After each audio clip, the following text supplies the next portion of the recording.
C'est l'heure de la plus grande production du pays. Vous nous suivez de partout. Éduc-Presse, le magazine du peuple. Nous avons un système éducatif qu'on a hérité de colons.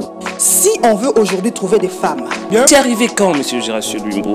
C'est arrivé au moment où la RDC fait face à ces agresseurs. Nous suivre vendredi à 15h juste, samedi 9h pile et lundi à 11h40 sur Canal+, au 356 et sur TNT au numéro 13. Si on veut aujourd'hui trouver des femmes valables et compétentes, ils vont chercher, ils vont trouver. Le chef de l'État bien dit, on ne veut plus répéter les erreurs du passé. On ne peut pas aussi nier en totalité, à 100%, qu'il n'y a pas eu d'efforts qui ont été fournis. Ou si aujourd'hui, on nommait Paul Giresse ministre, ton passé de mannequin va sortir. Je n'ai jamais été mannequin. Éduc-Presse, au-delà de l'actualité.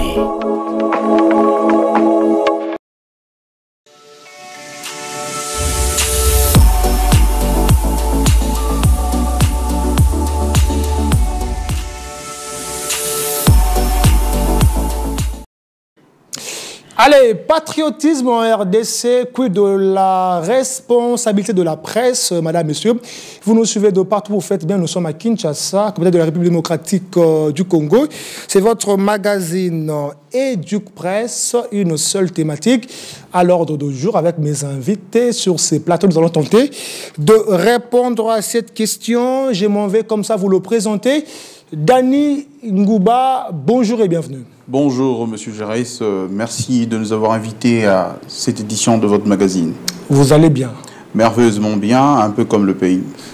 Un peu comme le pays. J'ai envie de vous poser la question, comment va le pays selon vous? Le pays est certes agressé, mais le pays continue de tenir debout. Comme le président de la République, chef de l'État, a pu le dire, le soleil continue de se lever sur le Congo et le meilleur jour sont à venir. Et dans le secteur éducatif? L'actualité dans le pays n'est pas que focalisée sur la guerre, qui est l'agression de notre nation par l'un de nos voisins, dont je m'étais de faire la publicité. Au niveau du secteur de l'éducation, comme vous étiez en train de le dire, on peut signaler qu'il y a eu signature d'un arrêté jugé d'historique au sein du sous-secteur de l'éducation, parce qu'elle encadre l'enseignement à distance pour le primaire, le secondaire. Voilà un peu l'actualité. Merci beaucoup, M. Dani Ngouba. Jancy Kimbangu, bonjour et bienvenue. Merci beaucoup, Gérès Lumbo. Comment vous allez? Très bien, mais avec cette agression, nous avons toujours une attitude de réflexion, de méditation, mais surtout d'adaptabilité, parce que tout ne s'arrête pas sur l'agression, et surtout en termes psychologiques, nous ne pouvons pas, nous les Congolais, montrer à la face du monde que nous sommes frustrés, parce que l'ennemi utilise aussi notre attitude compte aussi. Oui. Alors, comme je l'ai dit, le chef de l'État l'a dit, que le Congo ne se laissera pas plier. Nous allons tout faire pour sortir de cette cacophonie. Et je confiance aux autorités, parce qu'ils sont en train de travailler. Et nous sommes là dans le secteur médiatique pour les accompagner. Très bien. Afin de pouvoir... Chaque Congolais doit ramener sa pierre à l'édifice pour que nous puissions vaincre. Et je sais que nous allons vaincre cette agression. Merci. Nous allons vaincre cet agresseur, comme l'a dit Jancy Kimbangu Aristote Ngalasi. Bonjour et bienvenue. Bonjour, en forme? Oui, ça va très bien, grâce à Dieu. Comment va le pays? Le pays ne va pas bien, en tout cas, une fièvre de 39 degrés. Peut-être 40 degrés. Alors, c'est ce que je peux dire pour l'instant. Bon, on parle de situation d'agression. Oui, le pays a agressé, on le confirme, c'est pas aujourd'hui, c'est depuis plusieurs années que le pays a agressé. Mais la vraie question, c'est comment notre gouvernement est en train de réagir face à cette agression. Alors, lorsqu'on est agressé, rien ne nous empêche le fait de réagir en termes de légitime défense. Et je dis que le mot légitime défense n'existe pas pour être couché dans un dictionnaire, il existe pour être appliqué. Et je reste ferme au fait dans ma conviction pour dire que légitime défense ne rime pas avec négociation. Les autorités travaillent d'arrache-pied afin de trouver la solution aux problèmes de Congolais Comme je l'avais dit à la jeunesse de ma prise de parole, une seule thématique à l'ordre du jour, patriotisme en RDC, que de la responsabilité de la presse. Avant de donner la parole à mes invités, nous allons rentrer du côté de la régie pour suivre un reportage réalisé par la rédaction de la RT Duc. Les élèves ont répondu à la question « C'est quoi le patriotisme ?» Regardez.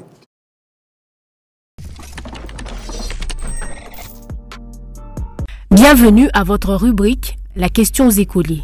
La question du jour est « Qu'est-ce qu'est le patriotisme ?» Le patriotisme, c'est d'aimer son pays très très fort. Le patriotisme, c'est d'aimer très fort son pays. Le patriotisme, c'est d'aimer très fort son pays. Le patriotisme, c'est d'aimer et de respecter son pays. La patriotique, c'est aimer très fort son pays. Le patriotisme est perçu comme un attachement profond et un dévouement à son pays. Le défendre est une valeur cardinale pour chaque citoyen.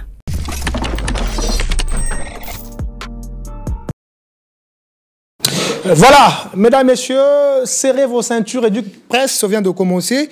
Jancy Kimbangu, je suis à vous. Les élèves ont répondu à la question « C'est quoi le patriotisme ?» Selon vous, comment vous définissez ces concepts?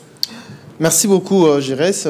J'ai vraiment aimé le plateau parce que je sens qu'il est équilibré avec les intelligences que je respecte. Le patriotisme, je suivis aussi l'élément. Oui. Les élèves ont répondu à leur manière. Oui, ils ont répondu à leur manière, mais je sens le mécanisme. Hein, c'est vraiment des réponses très mécaniques. C'est comme si on les a inculqués comme ça. C'est comme si. Voilà. C'est comme si. Voilà. C'est comme si. Parce que tout le monde répond de la même manière. Mais si c'était ça la bonne réponse. Bon. Voilà. Vous savez que j'ai toujours combattu ces genres de pratiques parce que ça n'aide pas les enfants à grandir. J'aurais bien voulu qu'ils répondent de la même manière, mais avec beaucoup de pistes ou d'options, de réponses. Moi, je veux répondre. Le patriotisme, pour moi, c'est un attachement. Un attachement à sa patrie.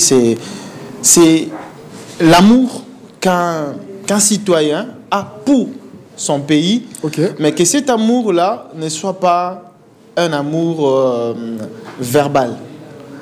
Mais c'est plutôt un amour qui pousse le citoyen au plus grand sacrifice qu'il peut faire pour sa patrie. Notamment, il peut défendre sa patrie, comme nous sommes, par exemple, en guerre.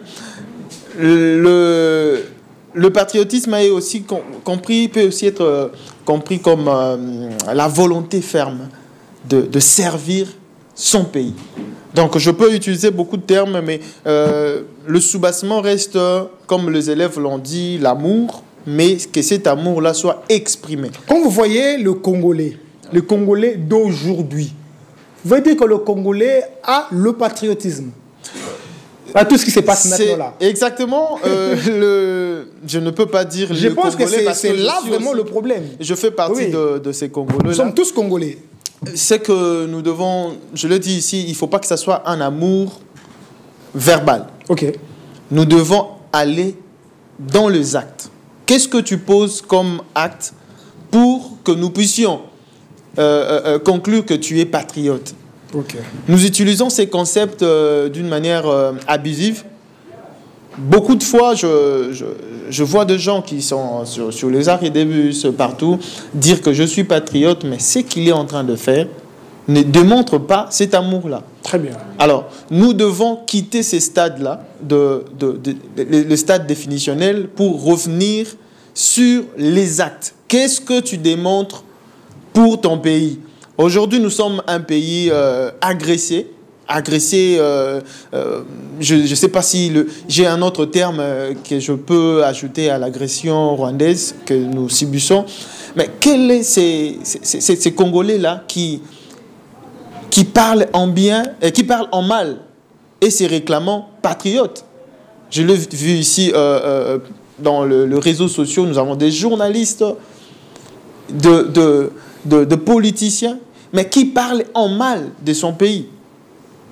Par rapport à ça, est-ce que nous pouvons nous dire patriotes? Demain ou après-demain, il viendra aux élections pour nous dire que non, moi je suis patriote, voilà, tout ça. Mais aujourd'hui, nous sommes agressés. Nous attendons toutes ces personnes-là. Que tu sois cordonnier, que tu sois, je ne sais pas, peintre, il faut que tu démontres ton patriotisme face à ton pays. Merci beaucoup, Jean-Philippe Kimbangu. Aristote Ngalassi, une question ouverte. Okay. Selon Jean-Philippe Kimbangu, le patriotisme, nous devons aller au-delà de la parole, poser des actes patriotiques. Votre réaction? Alors, pour aller au-delà de la parole, il faudrait commencer par recevoir de sa nation et ensuite rendre à sa nation. Alors, recevoir, parce que quelquefois, l'amour de la patrie, c'est... La nation vous a déjà donné la nationalité, Aristote. Mais c'est pas suffisant. La nation vous a déjà hébergé. C'est suffisant. Vous savez pourquoi les jeunes Américains sont prêts à défendre leur patrie? La comparaison n'est pas raisonnable. Oui, mais c'est parce que ces jeunes Américains reçoivent quelque chose de leur nation. C'est dès les bas âges, on leur apprend à comment être patriote. Et les modèles qui sont au-dessus... Au fait, les personnes qui sont en train de diriger le pays sont réellement des modèles de patriotisme. Au fait, dans notre nation, on a d'un côté des gens qui font de leur mieux, les instructeurs, les enseignants, qui malgré eux, malgré le fait qu'ils soient mal payés, ils font de leur mieux pour inculquer au fait ce sens de patriotisme. Je préfère que tu ne dises pas qu'ils sont mal payés, ils sont au moins payés. Voilà.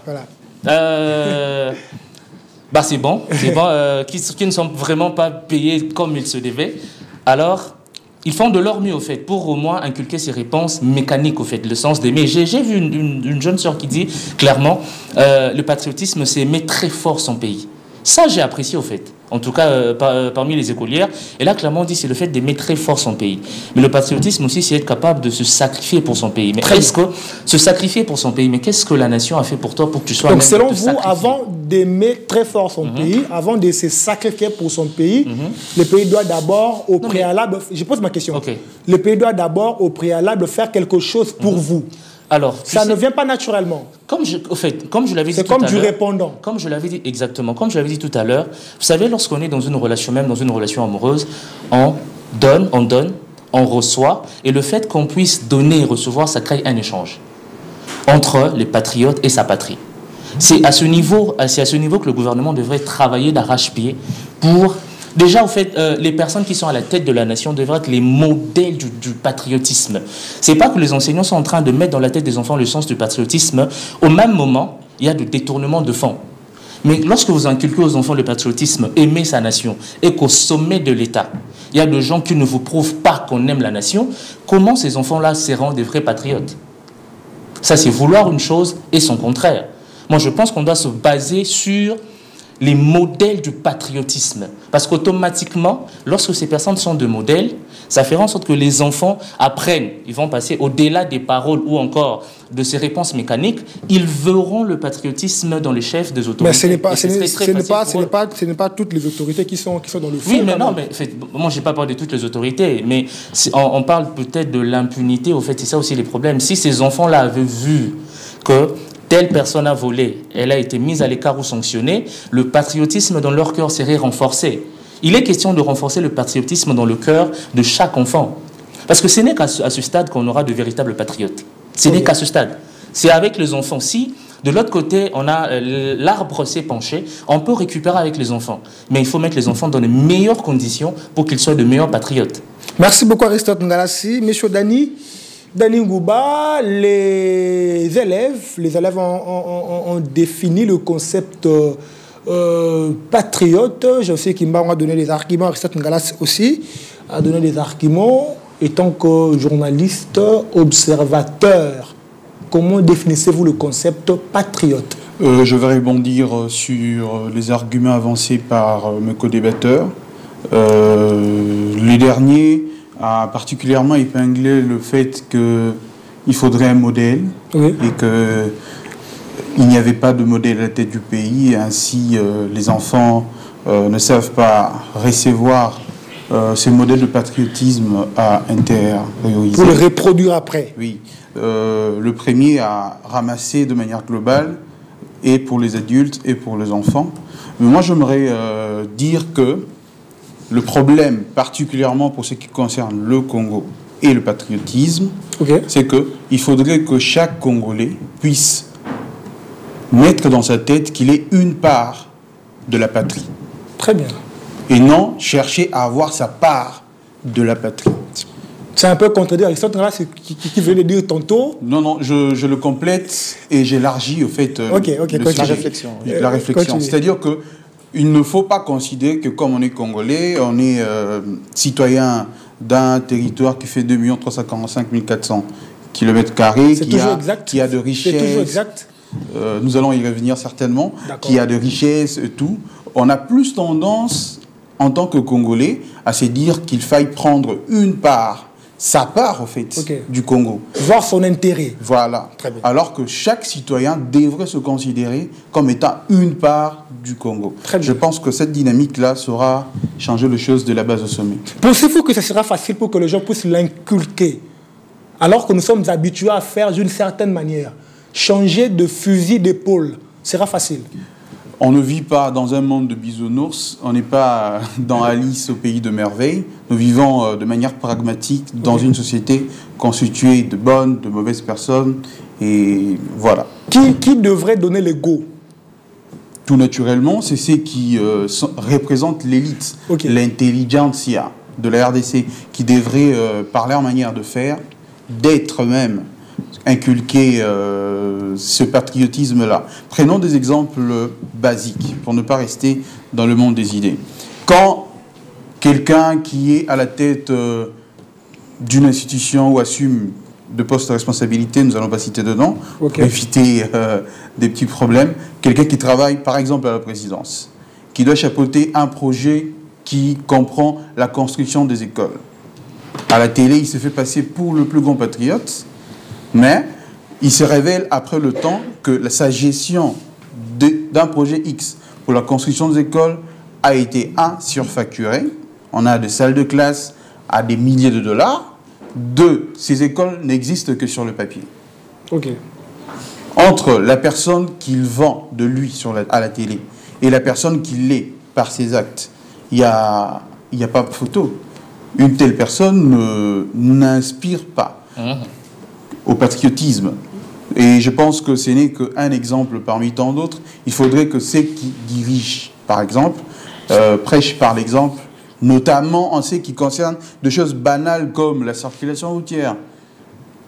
Quelqu'un qui n'est pas pressé, qui s'en va peut-être manger du foufou, vous le voyez créer des embouteillages juste avec son propre convoi. Même les autorités qui rentrent pour dormir, les gyrophares. Justement. Et qui sait, pour aller voir une chisa. Les propos tenus, vous voyez de cortège et de cortège. Et c'est un peu partout, en fait. Il arrive en retard, quelque part, mais il doit passer le premier, parce que c'est une autorité. Sous d'autres cieux, nous avons vu de personnalités faire la file. L'enfant qui voit l'adulte et puis le responsable faire la file parce que venu en retard, ça prêche mieux que tout le cours de civisme. Comme quelqu'un qui dirait, les enfants apprennent ce que nous faisons et non ce que nous disons. Merci beaucoup. Daniel, je viens à vous, Josie Kimba. Bon, 3 secondes, après je vais vous poser ma question. Voilà, je voulais compléter mes co-débatteurs en disant que certes, les autorités peuvent être aussi des modèles, mais cela ne doit pas être un élément prépondérant dans le patriotisme, parce que ce sont des autorités aujourd'hui, mais demain, hier ils étaient des Congolais lambda. C'est un détail important. Donc il faudrait pas regarder, il ne faudrait pas regarder autorité comme si c'est un extraterrestre. Nous devons plutôt questionner notre système idéologique face au patriotisme. Très bien. Je veux plutôt ajouter ceci. Le patriotisme, c'est cet amour-là envers son pays, pas les autorités d'abord. C'est vrai que ce sont des modèles, mais envers son pays. Et cet amour n'est pas conditionnel. Vous ne pouvez pas conditionner le pays à vous donner quoi que ce soit parce qu'on vous a donné le sol, vous avez le sang congolais, vous avez... C'est déjà beaucoup. Voilà. Alors, quand on parle de ce patriotisme, je veux aussi dire que le patriotisme, nous devons en avoir dans notre sang, de un, de deux. Nous devons le construire. Et quand on construit, comment on construit le patriotisme? Ça passe par des sensibilisations. C'est là où je peux maintenant interpeller les autorités en leur disant il faudrait mettre de moyens colossaux pour la sensibilisation afin de construire ou de faire évoluer une construction évolutive de ces patriotismes. Les enfants, oui, on leur dit le Congo, c'est le pays le plus riche du monde potentiellement. Je sais pas pourquoi. Il faut, oui, les enfants vont grandir avec ça. Mais il faut maintenant le construire avec des sensibilisations. Et quand on parle de sensibilisation, là, nous parlons de la communication. J'en sais qu'il Et pour chuter, oui. Lorsque nous sensibilisons, nous construisons en fait ces patriotismes, nous aidons les citoyens à grandir, à avoir un aperçu très très large de ces patriotismes.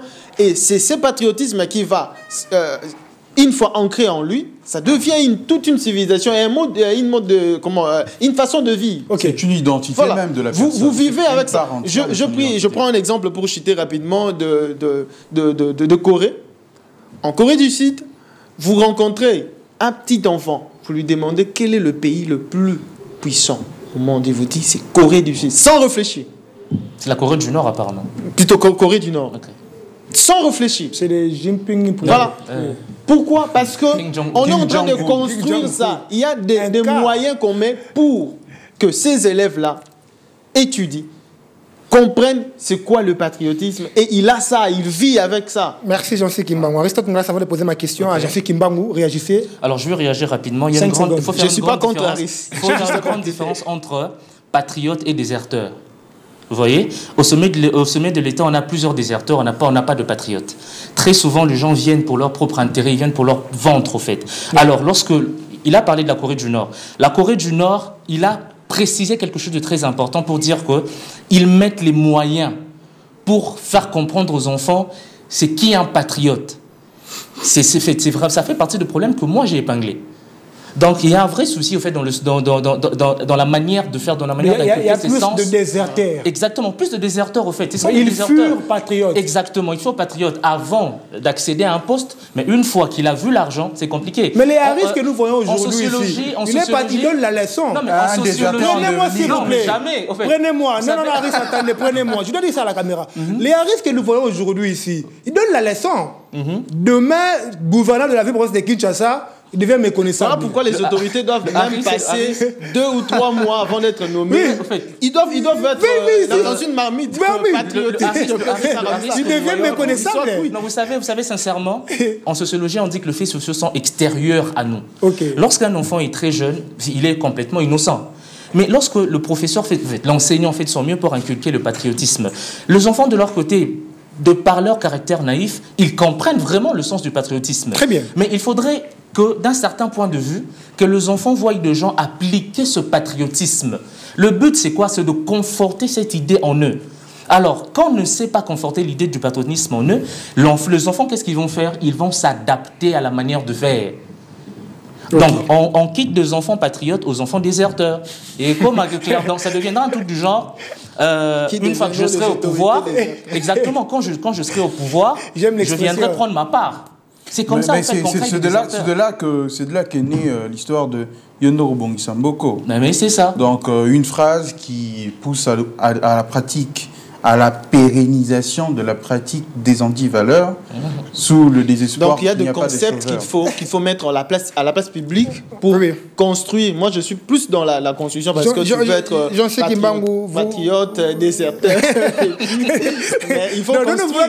Il faut des patriotes qui demeurent. Exactement. Les patriotes qui demeurent, les éternels patriotes. Exactement. Je sais que je suis à vous. Vous n'êtes pas patriote, vous n'êtes pas patriote déserteur. Patriote éternel. Voilà. On va faire avancer le débat. Vous êtes journaliste. Vous êtes devant le fait. L'actualité est là. Vous faites comment? Vous restez professionnel ou vous vous comportez en patriote devant le fait? Alors que nous savons que le fait est sacré, le commentaire est libre. C'est le principe sacro-saint du journalisme. Vous faites comment? C'est d'ailleurs la question que Prisca Locala, je pense Prisca Locala de Actualité.cd a posé une fois sur Facebook. J'essaie de répondre, mais je pose la question sur le plateau pour que les intelligences ici puissent répondre afin que nos amis dans des rédactions puissent apprendre la matière. Vous avez 1 minute, on vous écoute. Merci, c'est une très bonne question. Je veux d'abord réfléchir en 2 phases. Très bien. La première phase, c'est savoir le fait dont on parle, c'est quel type de fait? Est-ce un fait social ou un fait... On définit d'abord la nature de ces faits-là. C'est un fait lié à la guerre, au conflit. Le journaliste, avant d'avoir une position, là je parle d'un journaliste et un patriote. Très bien. Ok. Je suis devant un fait... patriote éternel. Oui, je veux maintenant que vous puissiez me circonscrire. Quel type de fait, par exemple, pour que je réfléchisse par exemple, je prends l'exemple de notre pays qui est aujourd'hui agressé. Un journaliste et qui est à la fois un patriote doit savoir quoi dire, quand dire et pourquoi. Pourquoi les dire? Est-ce que c'est le moment? Je vais emprunter la réflexion de Yves Agnès, manuel du journalisme. Un grand professeur, il a aussi été journaliste lui-même, qui a enseigné la communication. Il dit sa fameuse réflexion qui est devenue, pour tout celui qui a fait le journalisme, ne peut pas cette réflexion ne peut pas l'échapper, c'est ce qu'on appelle l'embargo. Oui. L'information que le journaliste reçoit, il appelle le journaliste comme celui qui connaît tout mais qui ne dit pas tout. Très bien. J'ai une information que nous sommes agressés dans tel coin, tel coin, tel coin. Mais est-ce que je suis obligé de le diffuser tel qu'elle est, ou je peux retravailler, ou tout au plus travailler cette information pour que l'ennemi ne s'en sert pas pour nous déstabiliser? Retravailler, c'est-à-dire quoi? L'information... Désorienter, modifier... Je parle de traitement, c'est ça le concept qu'il faut. Je veux travailler l'information, traiter l'information pour que cette information ne soit pas reprise par l'ennemi. Là, vous n'êtes pas objectif alors? L'objectivité, je veux vraiment me le permettre. Lorsque nous sommes en situation de conflit, les enjeux médiatiques, d'abord, sont les indicateurs qui orientent la rationalité opérationnelle. Très bien. Les militaires qui sont au front. Pourquoi aujourd'hui, même dans notre pays, je vois que ça commence à prendre de l'ampleur, les journalistes, dans la police, il y a une série de communication. Pourquoi ils ont compris qu'il faut intégrer ça? Parce que depuis la Première Guerre mondiale, vous allez vous rendre compte que pendant les affrontements, il y avait même le ministre de Défense mettait ses délégués dans toutes les rédactions. C'est une histoire qui est connue, on peut aller lire ça dans Google. Le ministère de Défense déléguait ses agents qui sont experts en information pour aller contrôler les contenus dans toutes les rédactions. Donc orienter la ligne éditoriale. Voilà. Ils étaient là pour leur dire ça, il ne faut pas le faire. Voilà les enjeux. Ici, on peut aller parce que quand on est dans une situation de guerre, les médias s'érigent en armée numérique. Très bien. Ou en armée médiatique. Nous ne pouvons pas dire tout ce que les autres disent. Traiter l'information avec plus de responsabilité, ça va permettre à ce que nos militaires, les gens qui décident, aient un autre aperçu de ce combat. Oui. Parce que nous pouvons diffuser des informations qui déstabilisent nos militaires sur le front. Et à ces moments-là, lorsque l'ennemi prend l'ascendance sur nous, ce n'est pas seulement les militaires qui échouent, ce n'est pas seulement les autorités, mais c'est toute une nation. Et toi, tu es patriote, tu auras permis à ce que les ennemis aient plus de munitions. Je ne suis pas en train de dire que le journaliste ne doit pas dire la vérité, mais il doit rester dans le fait tout en mesurant ce qu'il est en train de diffuser. Très bien. Et lorsqu'il est en train de diffuser en utilisant ce que je parlais de Yves Agnès, l'embargo, ça permet à ce que nous ayons une autre portée de la guerre et l'opinion va être formatée s'il faudrait. Il y a des pays où il y avait des soulèvements, la population a même pris des armes. On avait vu ici à l'époque de Mouzé. La population était sortie pour combattre l'ennemi. C'est parce qu'on avait géré l'information. Tout le monde n'avait pas diffusé comme il voulait l'information.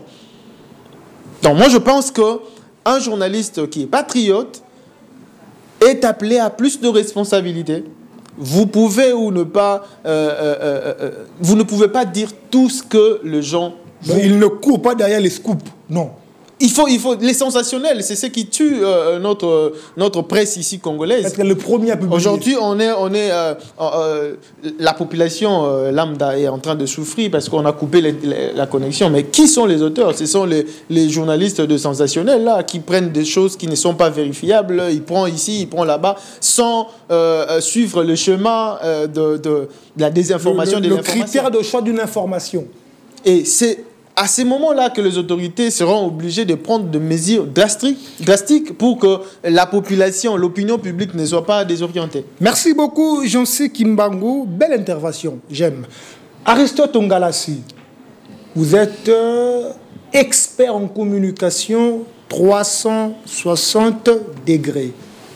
Devant les faits, vous restez patriote ou professionnel? Vous faites quoi? Vous avez 1 minute. Alors, avant d'être spécialiste en communication 360, je suis journaliste, parce qu'on a été à l'IFASIC. Le premier critère de choix de l'information, c'est l'actualité. Okay. C'est ça le tout premier critère de choix. Et si l'actualité est X fait, le journaliste censé être extérieur à lui-même est obligé de dire une vérité. Je ne parle pas de la vérité. Je parle d'une vérité. J'aime la précision.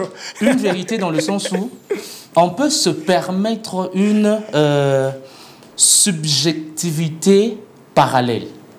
Expliquez-nous, Aristote Ongalassi. C'est trop savant. Non, je vais dans l'autre sens. Je parle d'une objectivité subjective, ou encore objectivité parallèle.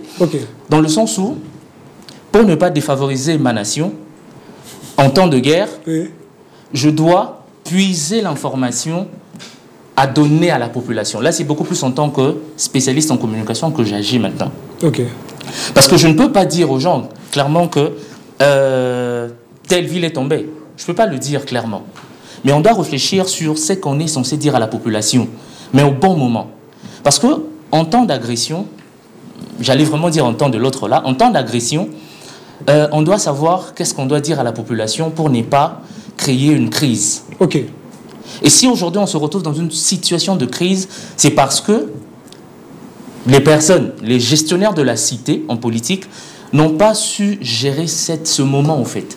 Ils n'ont pas très bien géré les choses, de manière aujourd'hui la population est à la recherche de l'information. On nous a parlé du poison rwandais, clairement par le gouvernement. Mais quel a été l'antidote congolais face à ce poison rwandais? On ne doit pas oublier un fait, vous savez, Jancy Kimbangu a parlé, il a dit que le ministère de la Défense, c'est ça, il a envoyé des agents... C'était un exemple. C'est en fait... Pas ici. Là, c'est aux États-Unis. Très loin. Première guerre mondiale, très loin d'ici. Le ministère de la Défense, qui n'a rien à voir avec le Congo, a envoyé des agents pour essayer d'orienter, au fait, la communication. C'est ce que le gars est en train de faire. Vous savez pourquoi il avait le pouvoir de le faire? C'est parce qu'ailleurs, le gouvernement travaille en collaboration avec les médias. Mais très souvent, ça passe par de subventions. De nos jours, quels sont les médias subventionnés par l'État congolais pour que l'État congolais ait une capacité de collaborer avec eux? C'est aussi un grand problème. On ne peut pas avoir besoin des médias aujourd'hui parce qu'on est en crise. Et pendant tout ce temps, ils ont négligé les médias. Moi, je me dis que si vous n'avez peut-être pas, la collaboration des médias privés. Pourquoi ne pas investir sur vos propres médias pour que ces médias donnent des bonnes informations?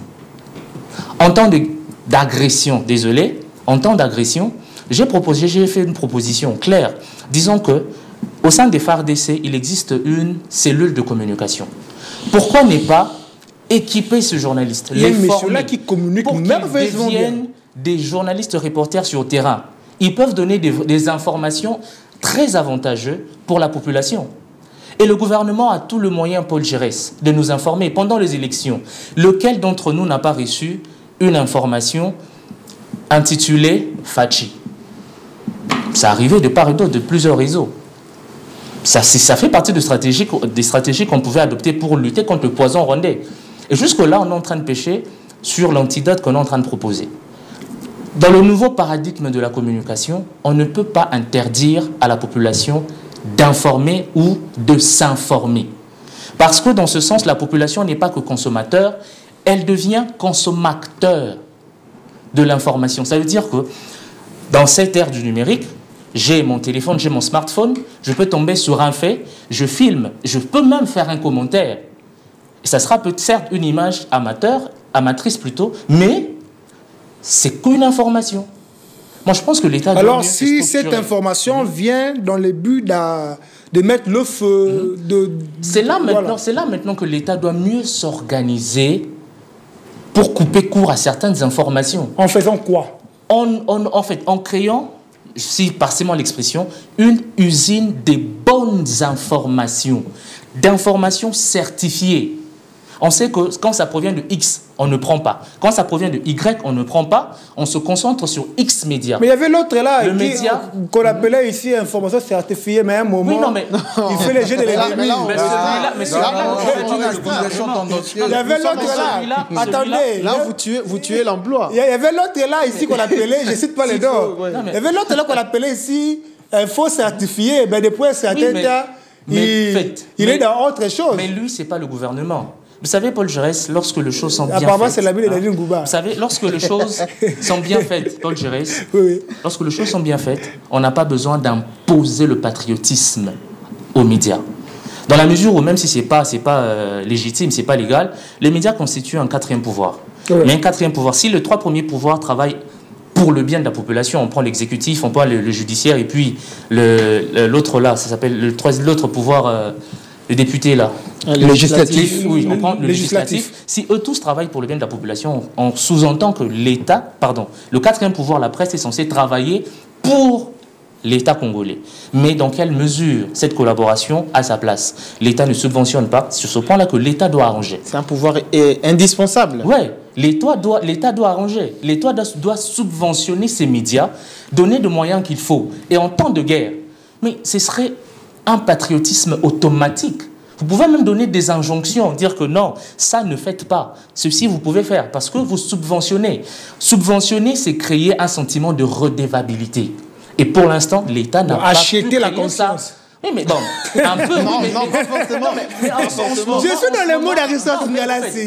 Créer un sentiment de redevabilité. Acheter la conscience. Non, mais créer un sentiment de c'est un peu le coupage. Non, c'est pas vraiment c'est pas le coupage, au fait. C'est permettre aux médias de bien fonctionner. Vous savez, si aujourd'hui je t'offre de présents, tu auras du mal, parce qu'on est humain, mais tu me feras difficilement du mal.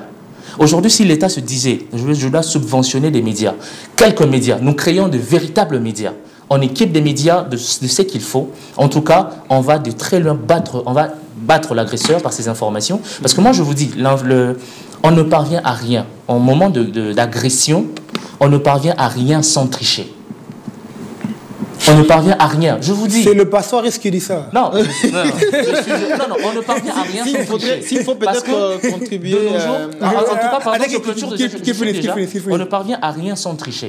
Si l'ennemi est en train de tricher en propagant... On fait même de Photoshop. De fake news et autres, nous, on est censé faire quoi? Donner les bonnes informations. Merci beaucoup, Aristote Ngalassi. J'ai 3 secondes. 3 secondes. Je voulais vous empiéter sur mon temps. En tout cas, je vous garde 2 minutes. Nous parlons République, nous sommes en train de trouver des solutions. C'est que je vais ajouter à ce que Aristote a dit. Un très bon débat. Par rapport à votre question de savoir qu'est-ce que les autorités doivent faire plutôt pour encadrer ces médias-là. Moi, je pense... Acheter leur conscience. Non. Je ne suis pas vraiment dans cette optique-là. Je pense plutôt à ce que j'ai appelé, avant l'émission, une fédération.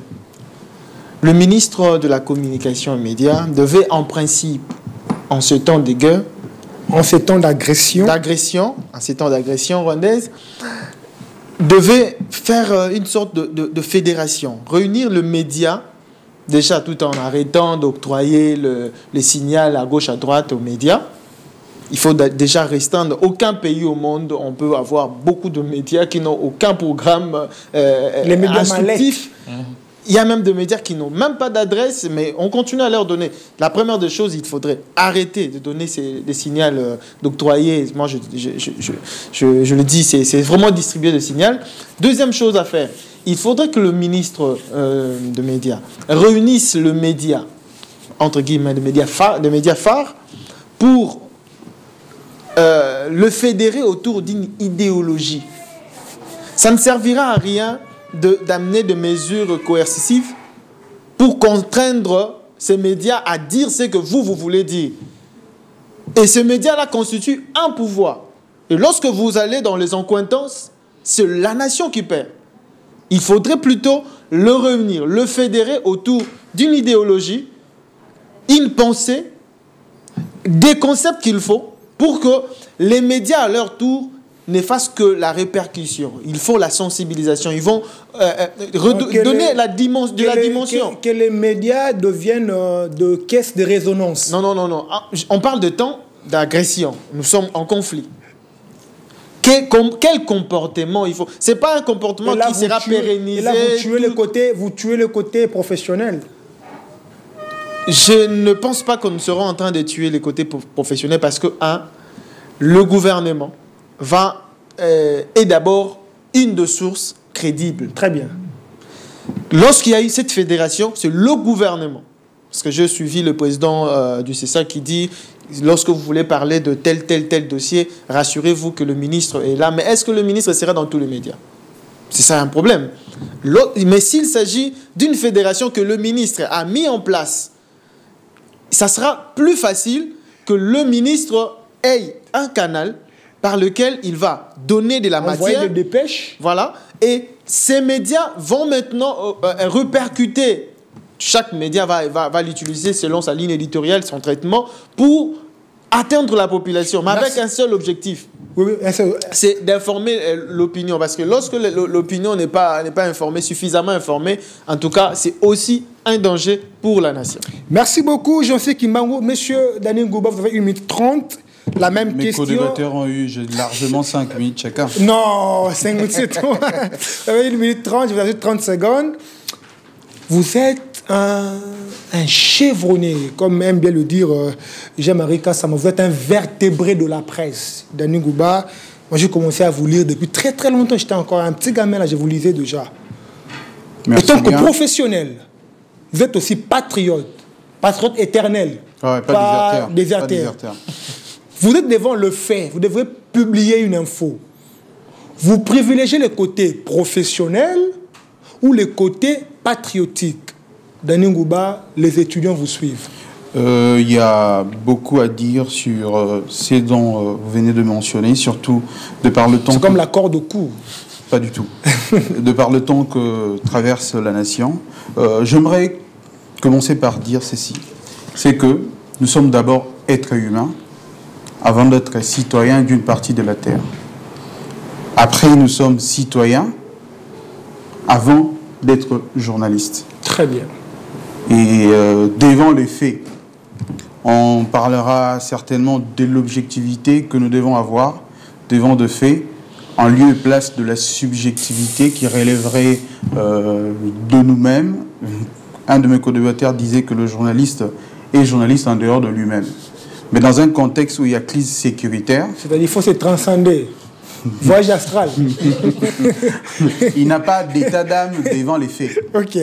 Mais dans le cadre d'une situation sécuritaire, la pratique de la presse, et je pense que je parle sous le contrôle de GED, de l'UNPC et même du CESAC, le journaliste se protège lui-même.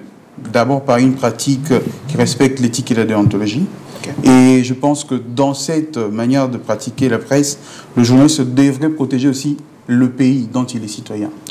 Donc, les traitements de l'information doivent tenir compte de ce paramètre-là. Quand l'information aura des conséquences sur le moral de troupe, le trouble à l'ordre public, imaginons que vous êtes un journaliste et vous avez un compte X à 1 million d'abonnés. Vous dites que ça tire au grand marché. Suite à la crédibilité que l'on vous donne, quelqu'un qui n'a même pas entendu de coup de balle peut commencer à fermer son bureau. Comme l'autre là. Et puis partir. Si, imaginez que vous avez 1 million d'abonnés, si c'est 500 000 personnes qui se retrouvent en ville, qui ferment leur bureau pour bouger, ça peut créer un trouble à l'ordre public. Mais je pense que chaque journaliste a la responsabilité de sa pratique du métier de journaliste. C'est à lui de balancer le pour et le contre, étant entendu que nous ne parlons pas de moutons noirs, nous parlons de journalistes. Ça aussi un problème. Oui. Deuxièmement, les médias ont aussi une responsabilité. Une responsabilité dans ce que diffuse, ce que va diffuser le média. Et par la responsabilité du média, il y a la ligne éditoriale. Et là, nous voyons la relation avec le ministère de la Communication, notamment évoquée ici par certains confrères. Sauf erreur de ma part, je crois que le ministre de la Communication et Médias, M. Mouyaya, a eu à réunir les patrons de médias. Mais dans le briefing, déjà, les journalistes sont présents. Sont déjà présents, c'est-à-dire que certaines idées avancées ici ont déjà été mises en place par le gouvernement, le ministre Mouyaya. Seulement, les questionnements sont sur l'efficacité de ce qui a été mis en place comme riposte à ce qu'on a appelé communément ici poison rwandais. Nous avons vu, vous parliez de faits, nous avons vu beaucoup d'intox provenir des journalistes chevronnés qui ont 20 ans, 25 ans de carrière. Les journalistes crédibles. Oui. Est-ce qu'ils ont été contactés aussi? Parce que contactés... Mais comment C'était pas de manière sélective. C'est là que nous constatons en ce moment-ci une sorte de clivage en fait, dans la presse. Ça a toujours existé. Il y avait sous Kabila le journaliste engagé, le journaliste patriote, et maintenant partisan plutôt, maintenant nous voyons une bipolarité s'installer au sein de la presse. D'un côté, on qualifie certains de pro-rwandais, de proxy rwandais, et d'autres de patriotes. Mais au centre de deux, vous chutez déjà. On doit se questionner sur la véracité de faits. Quand une partie du pays n'est pas sous le contrôle du pouvoir public de Kinshasa, est-ce que le journaliste qui l'a dit a commis une faute professionnelle? Ça, c'est de 1. De 2, est-ce que le journaliste qui ment à l'opinion a accompli son devoir des citoyens et a bien fait son travail de journaliste? Jusqu'à présent, je pense que les gens s'étiraillent sur ça et des gens qui sont... C'est mieux de ne pas répondre. Qui sont plus chevronnés, s'étiraillent là-dessus. Vous avez évoqué ici le cas, je vais citer par là, de Stani Boujakira. Je n'ai pas cité son nom. Vous avez cité les cas. C'est moi qui ai cité le nom. Oui. Je peux même élargir pour parler de Steve Wepi. Dans cette bipolarité qui s'observe au sein des médias, certains disent qu'il serait acquis à la cause du Rwanda et tout. Loin de moi le jugement de valeur. Seulement, dans le tableau que j'ai décrit, il se remarque de plus en plus qu'il y aurait la présomption d'un amour divin de la RDC de la part de certains et d'un désamour au pays de la part d'un autre. C'est à l'opinion de juger. C'est à l'opinion de juger. Mais le fait... Il évite de dire que ce sont des journalistes. Merci beaucoup, Dani Gouba. Merci à ceux qui m'ont. Merci beaucoup. Pour moi, ils font leur travail en toute responsabilité. Merci beaucoup. Merci beaucoup, Dani Gouba. Le message est passé. On va prendre Richard Moussafir qui est à Paris, qui va tenter de répondre à ces questions. Voilà, M. Richard Moussafiri, bonjour. Vous êtes spécialiste en communication. Vous êtes maintenant à Paris. Comment définissez-vous le concept patriotisme?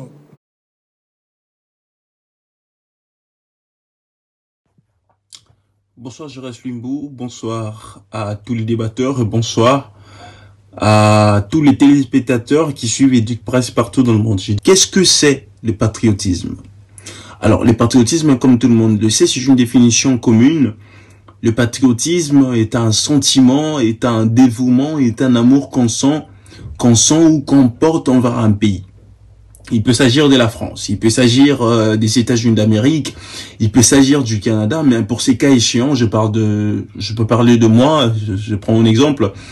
Je suis congolais, donc le patriotisme pour moi est cet amour, cet attachement, ce dévouement que j'ai envers la République démocratique du Congo.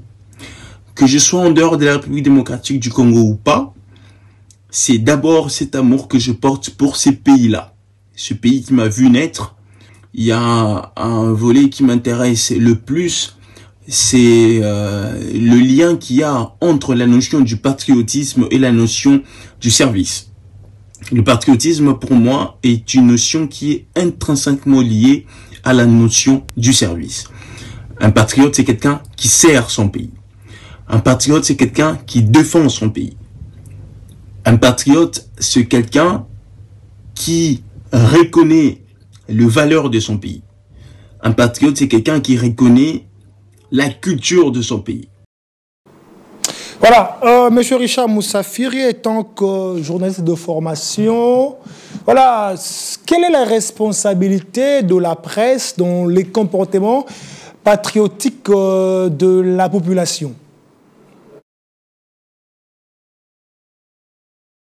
Non mais, Jairès, qu'est-ce que je pense ou quelle lecture je fais des journalistes congolais si les journalistes congolais est-il patriote? J'ai du mal à répondre à cette question sur plusieurs points parce que en République démocratique du Congo, j'ai reconnu qu'il y a un système qu'on appelle le coupage. Le coupage qui est une sorte de paratravail qu'un journaliste fait qui le permet de vivre.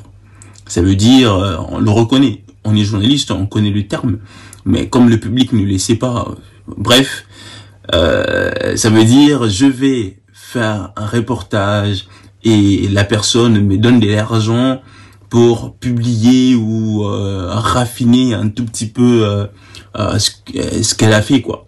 En fait, c'est ça le paratravail du journalisme ou le coupage.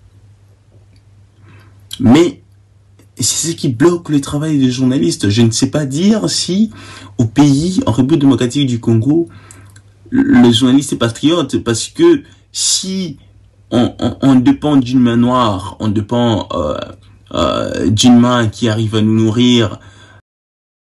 Vous avez répondu à la question sur quelle lecture faites-vous de si le journaliste congolais est-il patriote? Mais la question était, voilà, quelle est la responsabilité de la presse dans le comportement patriotique de la population? C'était ça ma question. Alors, la responsabilité de la presse, je dirais, comme vous l'avez très bien dit, je suis journaliste de formation. Tout ce que moi je sais, un journaliste a un devoir. Son devoir est de rendre le fait. Ça, c'est sacré. Nous, le devoir d'un journaliste n'est pas de venir prêcher le patriotisme. En vrai, c'est pas le travail d'un journaliste. Nous, on prêche pas le patriotisme, on n'est pas politique. Le journaliste rend un fait. Que ce fait soit faux ou que ce fait soit vrai, un journaliste rend ces faits sous une information. Ça passe par des critères de choix que toi et moi, on sait, que je ne sais pas enseigner maintenant et tout de suite au public. Mais un fait qui devient une information doit passer par un laboratoire, justement, pour que un fait puisse être une information consommable auprès du public. C'était Richard Moussafiri en direct de Paris. Voilà, Daniel Ngouba, Aristote Ngalassi, Jean-Cy Kimbangu, le temps nous est imparti. Une question afin de boucler. Duc Presse, je commence avec Daniel Ngouba. Merci bien. Je commence avec Daniel Ngouba. C'est même la thématique de l'émission. Patriotisme RDC. Quid de la responsabilité de la presse? Vous êtes de la presse. Invertébrés. Que devons-nous faire, nous de la presse, afin d'aider la population à manifester ce côté patriotique? Vous avez 30 secondes. La presse est le quatrième pouvoir dans une république démocratique. C'est le cas pour la République démocratique du Congo. Et en tant que tel, il y a une responsabilité envers l'État, une responsabilité envers la population. À l'ère du numérique boosté à l'intelligence artificielle, le journaliste est appelé à être le véritable professionnel de l'information qu'il est. Pourquoi? Parce qu'aujourd'hui, tout le monde peut produire et diffuser de l'information. Par rapport à la situation de la RDC, je dirais, face au poison rwandais, il y a une responsabilité de la part du journaliste, c'est de rétablir le fait qui sont sacrés. Et par rapport à l'État congolais, si certains journalistes travailleraient avec certaines autorités et continuent d'exceller dans l'intox, dans la manipulation de faits, plutôt que de dire la vérité sur le terrain, en riposte au poison rwandais, pour moi, c'est une mauvaise stratégie. Oui. À la place, il faudrait faire un travail de fact-checking pour démonter chaque mensonge balancé par le Rwanda et un travail de communication, bien évidemment, pour pouvoir faire une riposte numérique au poison rwandais en le déconstruisant. Merci beaucoup, Daniel Ngouba. Aristote, Jean-Cy Kimbangu, 30 secondes. Le rôle de la presse afin de pousser la population au patriotisme. 30 secondes. Merci beaucoup, Jérès. Je vais être vraiment rapide en parlant de journalistes et de maisons de presse. Parce qu'un journaliste n'est pas le décideur. Il y a de responsabilités pour le journaliste individuellement et les décideurs, le patron de médias. Alors, par rapport aux journalistes, je dois vraiment leur dire, nous sommes journalistes, nous sommes Congolais, je les appelle à plus de responsabilités, notamment dans le traitement de l'information, que tu fasses le reportage, le dossier de presse. Nous devons vraiment savoir que le journaliste, comme je le dis ici, doit utiliser cette stratégie de Yves Agnès embargo, parce que ça s'apprend dans les écoles de journalisme, que vous pouvez connaître tout, mais vous ne devez pas tout dire. Okay. Ça, c'est une stratégie. Deuxième chose, il faut savoir que dans une situation de guerre, d'agression, de conflit, nous devons adopter une attitude qui vise non seulement à informer notre public, mais aussi à détruire l'ennemi adverse. Parce que ça fait partie des objectifs. Lorsque nous avons, c'est ce que le ministre de Médias a dit, il faudrait, nous sommes en guerre numérique, oui. Donc nous devons savoir que l'un des objectifs que nous, journalistes, nous poursuivons, c'est de détruire l'ennemi, d'une manière informationnelle. Aussi, nous devons savoir que du côté de médias, que le média neutre en situation de conflit n'existe pas. Nous devons avoir un penchant. Comme nous sommes des journalistes congolais, des médias congolais, nous sommes appelés à plus de responsabilité de suivre ce que les autorités disent, le travailler, le traiter pour que nous puissions donner une bonne information, rester dans la véracité, mais ne pas aller dans les futilités, dans les sensationnels. Merci beaucoup, Jean-Cy Kimbangu. Aussi, le programme doit être axé à cette situation. Qu'est-ce que nous diffusons, les musiques que nous mettons à la télévision, les émissions, les genres de thématiques, comme nous avons participé à cette émission. Ce sont des genres de thématiques qu'il faut vraiment mettre dans des émissions pour que nous puissions ensemble apporter notre... Parce que nous sommes une armée, un pouvoir, et nous devons exercer ces pouvoirs-là pour que notre pays gagne ses... Aristote Ngalassi, 30 secondes. Alors, pour finir, la bonne information, en fait, la bonne information chasse la mauvaise information. Alors, pour éliminer les mauvaises informations, il suffirait seulement de donner la bonne information en bonne quantité. Très, très grande quantité en tout cas. Alors, la part du gouvernement, c'est celui de redonner de la valeur à l'ACP, l'Agence congolaise de presse. C'est très important et faire en sorte que la presse privée dépende, au fait, de l'ACP. On a étudié c'est qu'une agence de presse, au fait. L'agence de presse envoie des dépêches, tout ça. Donc, ça veut dire que l'État, de son côté, doit être rigoureux dans le contrôle d'informations publiées. Si cette information ne provient pas de l'ACP, au fait, on peut inquiéter le média, parce qu'on est en temps de guerre. L'ACP doit vraiment revivre, au fait, vraiment revivre. L'État doit mettre les moyens qu'il faut. Et aussi, au moment de guerre, au fait, d'agression, tout le monde n'utilise pas les mêmes armes, en fait. Il y a des gens qui font des efforts de guerre de leur côté. Il y a des gens sur Twitter qui parlent positivement de leur pays. Il y a des gens sur X, je veux dire, il y a des gens sur Instagram et autres qui sont en train de parler positivement. Mais comment on va le faire? Parce que l'État a bouclé toutes ces choses. Ça, c'est compliqué. Il faut rendre à certaines personnes leurs armes. Oui, mais ce n'est pas suffisant. Il y a WhatsApp qui est là. Ce n'est pas suffisant. Il y a Instagram qui est là. Si l'ennemi est sur Merci beaucoup, Aristote Ngalassi. L'État nous est imparti. L'État nous est imparti. L'État nous est imparti. L'État nous est imparti. 3 secondes. Une seconde. Si le gouvernement... J'espère que vous direz la bonne chose. Une très bonne chose, en tout cas.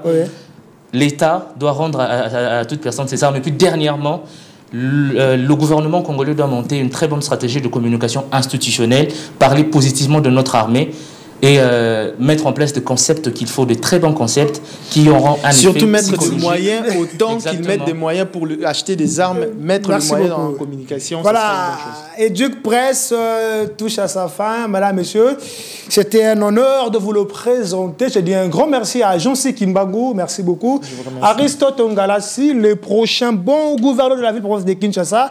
Dani Ngouba, merci beaucoup. Je dis un grand merci à la grande équipe technique qui nous a aidés à vous présenter la plus grande production du pays. Le rendez-vous est pris à la prochaine occasion. Paix et grâce dans vos familles et que Dieu bénisse la RDC. Bande Konabiso, Yagoma, Toza Ilongo. Nzambe abate la bino.